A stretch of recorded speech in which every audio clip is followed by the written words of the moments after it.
ہر کام شریعت کے مطابق میں کروں کاش، یا رب تو مبلغ مجھے سنت کا بنا دے، یا رب تو مبلغ مجھے سنت کا بنا دے۔ الحمد للہ رب العالمین والصلاة والسلام على سید الانبیاء والمرسلین، اما بعد فاعوذ باللہ من الشیطان الرجیم، بسم اللہ الرحمن الرحیم۔ پڑھیے الصلاة والسلام علیکہ یا رسول اللہ، الصلاة والسلام علیک یا رسول اللہ، وعلی آلک واصحابک یا حبیب اللہ، وعلی آلک واصحابک یا حبیب اللہ، الصلاة والسلام علیکہ یا نبی اللہ، الصلاة والسلام علیک یا نبی اللہ، وعلی آلک واصحابک یا نور اللہ۔ وعلی آلک واصحابک یا نور اللہ۔ مدنی چین کے ناظرین، ہم آپ کو اپنے سلسلے مدنی منوں کے مدنی پھول میں خوش آمدید کہتے ہیں۔ آئیے میں آپ کو درود پاک کی ایک فضیلت سناتا ہوں۔ سرکار مدینہ منورہ سردار مکہ مکرمہ صلی اللہ تعالی علیہ وآلہ وسلم کا فرمان برکت نشان ہے، اے لوگو، بے شک بروز قیامت اس کی دہشتوں اور حساب کتاب سے جلد نجات پانے والا شخص وہ ہوگا جس نے دنیا کے اندر بکثرت مجھ پر درود شریف پڑھے ہوں گے۔ صلو علی الحبیب صلی اللہ تعالی علی محمد وعلی آلہ وصحبہ وبارک وسلم۔ پیارے پیارے مدنی منوں، بہت توجہ کے ساتھ اس سلسلے میں اول تاخیر شریک رہیں، انشاءاللہ عز و جل بہت کچھ سیکھنے کو ملے گا۔ یہی ہے آرزو تعلیم قرآن عام ہو جائے، یہی ہے آرزو تعلیم قرآن عام ہو جائے، تلاوت کرنا ہر چھوٹے بڑے کا کام ہو جائے، تلاوت کرنا ہر چھوٹے بڑے کا کام ہو جائے۔ آئیے اپنے سلسلے میں تلاوت قرآن شامل کرتے ہیں۔ صلو علی الحبیب صلی اللہ تعالی علی محمد وعلی آلہ وصحبہ وبارک وسلم۔ اعوذ باللہ من الشیطان الرجیم،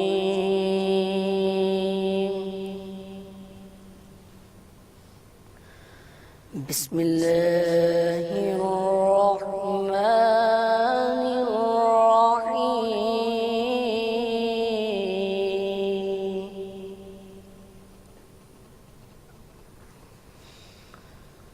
أَلَمْ نَشْرَحْ لَكَ صَدْرَكَ وَوَضَعْنَا عَنكَ وِزْرَكَ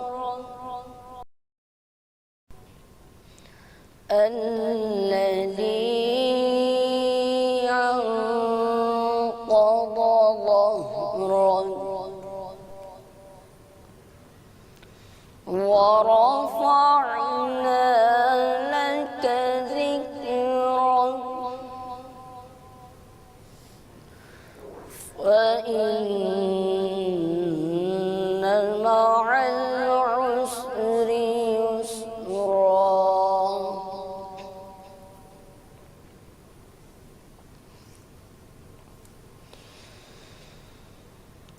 أَلَمْ نَشْرَحْ لَكَ صَدْرَكَ وَوَضَعْنَا عَنكَ وِزْرَكَ الَّذِي أَنقَضَ ظَهْرَكَ وَرَفَعْنَا لَكَ ذِكْرَكَ فَإِنَّ مَعَ الْعُسْرِ يُسْرًا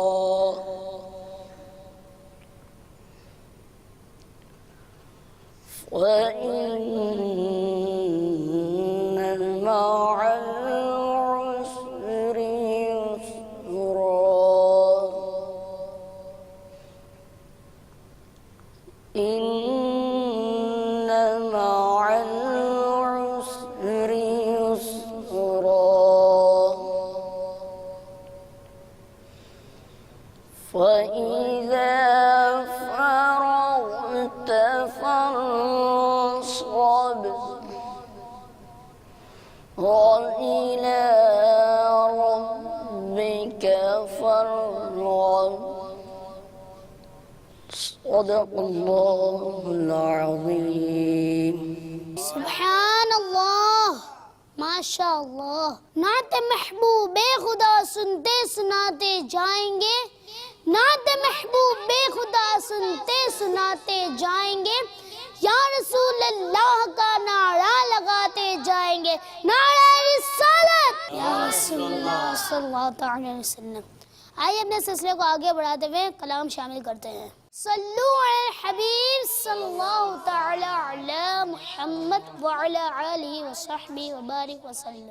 کیا بات مدینے کی، کیا بات مدینے کی، واہ واہ کیا بات مدینے کی، کیا بات مدینے کی، واہ واہ کیا بات مدینے کی، کیا بات مدینے کی، آقا کی عنایت ہے ہر گام مدینے میں، آقا کی عنایت ہے، آقا کی عنایت ہے ہر گام مدینے میں، ہوتا نہیں کوئی بھی ناکام مدینے میں، واہ واہ کیا بات مدینے کی، کیا بات مدینے کی، واہ واہ کیا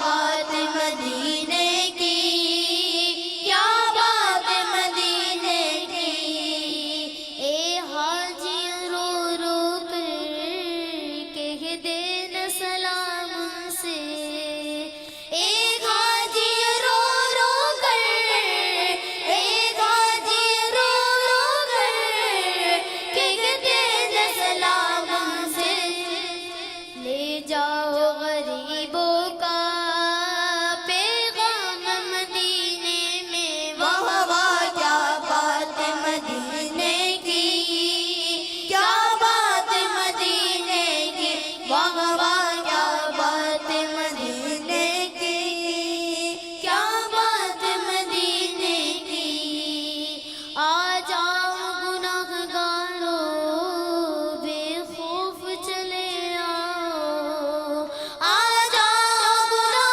گاروں، آ جاؤ گناہ گاروں بے خوف چلے آؤ، سرکار کی رحمت تو ہے عام مدینے میں، واہ واہ کیا بات مدینے کی، کیا بات مدینے کی، واہ واہ کیا بات مدینے کی، کیا بات مدینے کی، عطار پہ اب ایسا ایک عاشق رنگ ہو جائے، عطار پہ اب ایسا، عطار پہ اب ایسا ایک عاشق رنگ ہو جائے، مکے میں سحر گزرے تو شام مدینے میں، واہ واہ کیا بات مدینے کی، کیا بات مدینے کی، واہ واہ کیا بات مدینے کی، کیا بات مدینے کی، واہ واہ کیا بات مدینے کی، کیا بات مدینے کی۔ سبحان اللہ، سبحان اللہ۔ ماشاء اب ہم اللہ۔ بڑھتے ہیں مبلغ دعوت اسلامی کی طرف۔ آپ کو اس سلسلے میں خوش آمدید کہتے ہیں۔ آج آپ ہمارے لیے کون سا موضوع لے کر ہیں؟ آج آپ کے سلسلے میں جو موضوع ہم ڈسکس کریں گے، گفتگو کریں گے، وہ ہے سچ کی برکت۔ انشاءاللہ عز و جل آپ آج سچ کی اہمیت بھی سمجھیں گے۔ گفتگو میں جو ہمارے مدنی منع بسا اوقات ایسے جملے بول دیتے ہیں جو سچ کے خلاف ہوتے ہیں، اس کی مثالیں بھی سنیں گے، اور انشاءاللہ عز و جل سچ کے فضائل اور اس کی اہمیت کو خوب سمجھنے کی کوشش کریں گے۔ جی مدنی چین کے ناظرین اور پیارے پیارے مدنی منوں، آج ہمیں سچ کے بارے میں بہت کچھ سیکھنے کو ملے گا۔ حضرت، لوگ کہتے ہیں کہ میں بہت سچا ہوں، ہمیشہ سچ کہتا ہوں، یہ بہت جھوٹا ہے، ہمیشہ جھوٹ کہتا ہے، اور سچ اور جھوٹ کی معلومات نہیں ہوتی بعض لوگوں کو۔ تو آج آپ یہ بتا دیجئے کہ سچ اور جھوٹ کا معنی کیا ہے؟ سچ اور جھوٹ کی جو تعریفات ہیں یہ بہت مختلف انداز میں بیان کی گئی ہیں، لیکن کیونکہ ہمارا سلسلہ مدنی منوں کے لیے ہے تو آسان الفاظ میں آپ یوں سمجھ لیجئے کہ خلاف واقع بات کرنا جھوٹ کہلاتا ہے، اور جو بات واقعے کے مطابق ہو اسے سچ کہتے ہیں۔ چلے مدنی چین کے ناظرین، آج ہم نے سچ اور جھوٹ کے بارے میں تعریف بھی جان لی۔ آپ یہ بتائیے، سچ کے بارے میں کیا قرآن پاک میں آیت بھی ہے؟ جی بالکل، ہمارے پیارے پیارے اللہ عز و جل نے قرآن کریم میں سچ کی اہمیت بھی بیان فرمائی ہے اور سچوں کی فضیلت بھی بیان فرمائی ہے، اور ارشاد فرمایا ہے کہ اے ایمان والوں، اللہ سے ڈرو اور سچوں کے ساتھ ہو جاؤ۔ سبحان اللہ۔ اچھا، آپ یہ بتائیے کہ جو اللہ اور رسول کے اوپر جو جھوٹ باندھے اس کا کیا حکم ہے؟ اللہ عز و جل اور اس کے پیارے حبیب صلی اللہ علیہ وسلم کے حوالے سے جھوٹی بات بیان کرنا یہ تو بہت ہی زیادہ بری بات ہے۔ اللہ رب العزت سورہ آل عمران میں ارشاد فرماتا ہے، ترجمہ کنز الایمان، جو اللہ پر جھوٹ باندھے تو وہی ظالم ہے۔ اور نبی کریم رؤوف رحیم صلی اللہ علیہ وسلم نے ارشاد فرمایا کہ جو جان بوجھ کر مجھ پر جھوٹ باندھے تو اسے چاہیے کہ اپنا ٹھکانہ جہنم میں بنا لے۔ بسا اوقات کیا ہوتا ہے کہ لوگ کہہ دیتے ہیں کہ اللہ عز و جل یوں فرماتا ہے، اور آقا علیہ الصلوۃ والسلام نے یہ پسند فرمایا یا یوں فرمایا یا یوں کیا، لیکن نہ انہوں نے کسی حدیث میں پڑھا ہوتا ہے، نہ ہی قرآن میں ایسا کچھ ارشاد موجود ہوتا ہے، بلکہ اپنی عقل کے تحت وہ یہ بات کہہ دیتے ہیں، محض سنی سنائی بات کے ذریعے اس بات کو آگے بڑھا دیتے ہیں۔ اور پھر سوچئے کہ یہ احادیث کریمہ اور آیات ہمارے سامنے ہیں کہ ان میں جھوٹ کی بھی مذمت بیان ہوئی، اور بالخصوص اللہ عز و جل اور اس کے پیارے حبیب صلی اللہ علیہ وسلم پہ جھوٹ باندھنے کے حوالے سے ابھی حدیث بھی پیش کی۔ تو ہمیں اس میں بہت احتیاط کرنی چاہیے، جب تک کسی بات کے بارے میں ہم 126% مطمئن نہ ہوں کہ یہ قرآن میں ہے یا احادیث کریمہ میں ہے یا اللہ کا قول ہے یا ہمارے پیارے پیارے آقا علیہ الصلوۃ والسلام کا قول ہے، جب تک اسے آگے نہیں بڑھانا چاہیے۔ بچے آپس میں مذاق مستی کرتے ہیں، کچھ پیچھے بیٹھے ہیں، کچھ آگے بیٹھے ہیں۔ ایک پیچھے والے نے آگے والے کو تھپڑ دے دیا اور پھر اپنی پڑھائی میں لگ جاتے ہیں۔ جس کو تھپڑ لگا وہ پیچھے مڑ کے دیکھتا ہے، کس نے مارا تھپڑ؟ پھر تھپڑ مارنے والا کہتا ہے کس نے مارا؟ میں نے تو نہیں مارا۔ اچھا، اسی طرح بڑے بھی کرتے ہیں کہ بچوں کو بلانے کے لیے کرتے ہیں کہ ادھر آؤ میں تمہیں کچھ دوں گا، مٹھی میں ظاہر کرتے ہیں کہ مٹھی میں کچھ ہے، اچھا، ادھر آؤ میں تمہیں کچھ دوں گا، وہ آ گیا۔ پھر مٹھی جب کھولتے ہیں تو مٹھی میں کچھ نہیں ہوتا، خالی ہوتی ہے مٹھی۔ تو اس طرح کرنا کیسا؟ یہ بھی غلط ہے۔ اور جیسے کہ آپ نے فرمایا نا، مثال دی آپ نے کہ بچے ایسے کرتے ہیں شرارتیں، اور بھی شرارتیں کرتے ہیں کہ کسی کی چیز چھپا لی اور کہا میرے پاس نہیں ہے، یا اسی طریقے کی دیگر معاملات بچے کرتے ہیں۔ تو یہ ظاہر سی بات ہے، پہلے تو یہ معاملہ کرنا ہی غلط ہے۔ جیسے تھپڑ مارا تو بھائی کیوں مارا تھپڑ مارنے کی تو اجازت نہیں ہے، نہیں مارنا چاہیے۔ کھیل کود میں بھی، شرارتوں میں بھی اس چیز کو پیش نظر رکھنا چاہیے کہ کوئی ایسا کام نہ کریں جو سامنے والے کی تکلیف کا باعث بنے، تو اس کے تھپڑ بالکل پہلے تو مارنا ہی نہیں چاہیے۔ اور جب کوئی ایسی حرکت کر دی، کسی کے تھپڑ مار دیا یا کسی کی چیز چھپا دی، اب جب وہ پوچھ رہا ہے تو کہیں گے نہیں پتا، تو پھر تو جھوٹ ہو جائے گا نا، کیونکہ پتہ ہی نہیں پتا، اسے تو پتہ ہے نا کہ کس نے مارا، لیکن جانتے بوجھتے معلوم ہوتے ہوئے بھی یہ کہنا کہ نہیں مجھے تو نہیں پتا، تو یہ جھوٹ ہے۔ اور اسی طرح اگر کوئی بڑا یہ غلطی کرتا ہے کہ بچوں کو کسی بہانے سے بلاتا ہے یا بہلاتا ہے کہ میری مٹھی میں کچھ آ جاؤ، تو یہ بھی جھوٹ ہے۔ بلکہ اس کی نظیر تو ایک حدیث میں بھی ملتی ہے۔ حضرت سیدنا عبداللہ بن عامر فرماتے ہیں، ایک دن نبی کریم صلی اللہ علیہ وسلم ہمارے گھر تشریف لائے، تو میری والدہ نے مجھے آواز دی اور کہا ادھر آؤ میں تمہیں کچھ دوں گی۔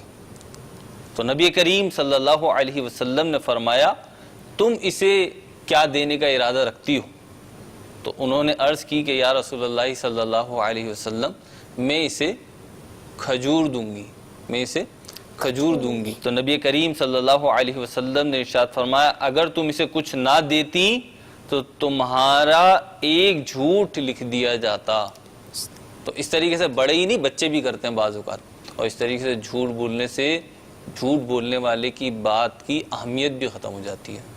ماشاءاللہ بہت اچھی بات بتائی آپ نے۔ اب یہ بھی بتا دیجئے کہ سچ پر ایک واقعہ بھی ہے نا جس میں غوث پاک رحمۃ اللہ تعالی علیہ کم عمری میں تھے، ڈاکو نے لوٹ لیا تھا، تو یہ بھی واقعہ تھا، تفصیل سے سنا دے تو مدینہ مدینہ ہو جائے گا۔ اچھا، پوری تفصیل کے ساتھ چلیں کچھ عرض کرتے ہیں کہ ہمارے مدنی منوں کو ریوائز ہو جائے، جو مدنی چینل پر اپنے گھروں میں بیٹھ کر دیکھ رہے ہیں کہ وہ بھی سن لیں۔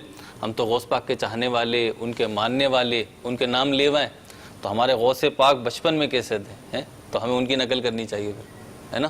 تو واقعہ سنتے ہیں انشاءاللہ، اور کوشش کریں گے کہ ہم اپنے غوث پاک رضی اللہ تعالیٰ عنہ کے بچپن کی اس ادا کو اپنی زندگی میں نافذ کرنے میں کامیاب ہو جائیں۔ واقعہ کچھ یوں ہے کہ حضور غوث پاک رضی اللہ تعالیٰ عنہ نے جب جوانی کی دہلیز پہ قدم رکھا تو اپنی والدہ ماجدہ سے اجازت چاہی کہ امی جان آپ مجھے اجازت دیجئے کہ علم دین حاصل کرنے کے لیے میں بغداد شریف چلے جاؤں۔ اس وقت بغداد شریف جو تھا یہ علم کا مرکز تھا، یہاں پہ علماء جمع ہوتے تھے، پڑھنے پڑھانے کے سلسلے ہوتے تھے، تو جتنے بھی علم کے پیاسے ہوتے تھے، علم حاصل کرنا چاہتے تھے، طلباء ہوتے تھے، وہ بغداد شریف کی طرف جایا کرتے تھے۔ تو آپ نے بھی اپنی والدہ سے اجازت چاہی اور ان کی والدہ نے بھی اجازت دے دی۔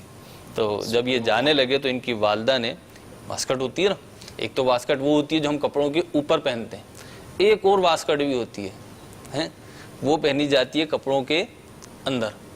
تو حضور غوث پاک رضی اللہ تعالی عنہ کو اس واسکٹ کے اندر انہوں نے 40 اشرفیاں سی کے دے دی اور کہا یہ تمہارا زاد سفر ہو جائے گا، اور جاتے ہوئے ایک نصیحت کی کہ بیٹا کبھی بھی جھوٹ نہ بولنا۔ ابھی جب سفر پہ نکلے، قافلہ سفر پہ روانہ ہوا تو اثناء سفر ڈاکو نے گھیر لیا قافلے کو اور قافلے والوں سے مال و اسباب لینا شروع کر دیے، لوٹنا شروع کر دیا ان کو۔ حضور غوث پاک رضی اللہ تعالیٰ کو بھی چیک کیا، لیکن ان کی واسکٹ کے اندر سلے ہوئے تھے نا تو وہ محسوس نہیں کر سکے، تو وہ سمجھے کچھ بھی نہیں ہے۔ ان سے پوچھا اے لڑکے تیرے پاس کچھ ہے؟ تو ہمارے غوث پاک رضی اللہ تعالیٰ عنہ نے ارشاد فرمایا ہاں میرے پاس 40 اشرفیاں ہیں۔ ڈاکو نے مذاق سمجھا اور سردار کے پاس لے گیا، کہا کہ یہ لڑکا ہے نوجوان ہم سے مذاق کرتا ہے اور یہ کہتا ہے کہ میرے پاس 40 اشرفیاں ہیں۔ ڈاکوؤں کے سردار نے بھی پوچھا کہ ہاں بھائی بتاؤ تمہارے پاس کیا ہے؟ تو کہا میرے پاس 40 اشرفیاں ہیں۔ اب وہ نظر تو آ نہیں رہی تھی اس لیے سب پریشان تھے، تو ڈاکوؤں کے سردار نے پوچھا کہاں ہیں؟ تو کہا میری اس میں باسکٹ میں سلی ہوئی ہے۔ اب جب باسکٹ کھولی گئی تو اس میں واقعی میں 40 اشرفیاں تھیں۔ ڈاکوؤں کے سردار نے کہا ان کو نہ بتاتا کہ یہ 40 اشرفیاں میری واسکٹ میں سلی ہوئی ہیں تو یہ 40 اشرفیاں تیری بچ جاتی، تو تو نے حقیقت کیوں بتائی؟ تو حضور غوث پاک رضی اللہ تعالیٰ نے ارشاد فرمایا کہ میری والدہ محترمہ نے مجھے نصیحت کی تھی کہ ابھی جھوٹ نہ بولنا، لہٰذا میں نے ان سے وعدہ کیا تھا اس لیے میں نے سچ بولا۔ تو جب یہ بات جو تھی بیان کی تو یہ سچ کی برکت آپ دیکھیں کہ وہ جو تھا ڈاکوؤں کا سردار، اس کے دل پہ ایک چوٹ لگی اور اس نے کہا کہ ہم بھی بندے ہیں اپنے رب کے، ہم اپنے رب کی اتنی فرما برداری نہیں کرتے، اس کی بات نہیں مانتے، اور یہ کیسا بچہ ہے کہ جس نے اپنی والدہ سے ایک وعدہ کیا تو اس کی پاسداری میں اس نے مال و اسباب کے جانے کا بھی غم نہ کیا اور سچ ہی بولا۔ تو ان ڈاکوؤں نے بما سردار کے حضور غوث پاک رضی اللہ تعالیٰ عنہ کے ہاتھ پر توبہ کی، اور خود حضور غوث پاک نے فرمایا کہ یہ وہ پہلا گروہ تھا جس نے باقاعدہ میرے ہاتھ پہ توبہ کی۔ تو یہ دیکھیں کیسی سچ کی برکت ہے۔ جھوٹ کے خلاف جنگ جاری رہے گی انشاءاللہ عز و جل، نہ جھوٹ بولیں گے نہ جھوٹ بلوائیں گے انشاءاللہ عز و جل۔ ہمارے ساتھ ایک مدنی منع بھی شامل ہیں، آئیے ان کی طرف چلتے ہیں۔